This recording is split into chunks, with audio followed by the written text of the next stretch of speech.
السلام عليكم ورحمة الله وبركاته. هاكر أبريك جيمر في فيديو جديد. اليوم شباب أشرح كيف تزيد فريماتك 120 فريم ل 500 فريم حرفيا.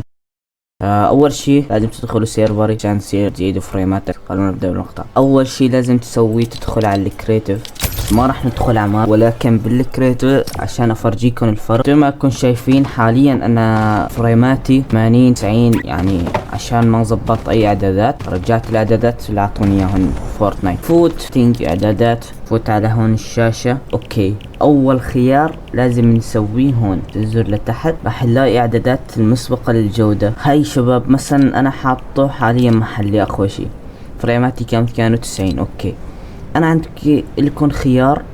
شوفوا حاليا الدقة، يعني حاعطيكم خيار يعطيكم نفس الدقة تقريبا، ولكن الفريمات راح يزيدوا من 90 او 120 ل 500. يعني هذا الاعدادات تخلي هيك منخفض، وهي تعليها لاخر شي، يعني كل شي تخليه اقل شي وتشغل الفريمات عشان تشوف كم فريماتك.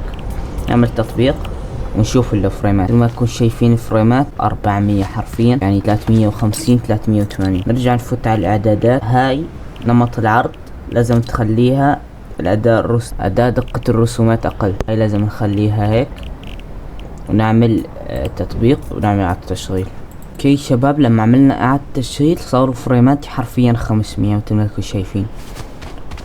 بالكريتيف 500. اما ولازم شباب هذا الخيار اهم شي، هذا الفريمات الثابتة عليه لازم تخليه غير محدود، يعني كم ما زادتوا فريمات لا يكون عندك، خليه غير محدود. هدول هنا الاعدادات، الالوان وهدول السطوع ما راح ندرون. مثل ما انكم شايفين حطينا الاداء الدقة الاقل عن النهاية وعن هاي، بس انا حطيته اداء الدقة الاقل. وهي ثلاثية الابعاد، كل ما خليتها اقل يزيد فريمات اكتر. مثلا خليته 31 هيطلب على التشغيل. اوكي شباب، مثل ما كنتم شايفين بعد ما خلينا 31 او 30 الفريمات يعني اوكي زادوا شوي، واللاج راح تلاحظ انه حرفيا ما في اي لاج او تقطيع، راح تلاحظ. بس الاداء يعني الجرافيك هيك حرفيا صار ماينكرافت، عشان كده ما انصحكم تحطوها تحت ال 75.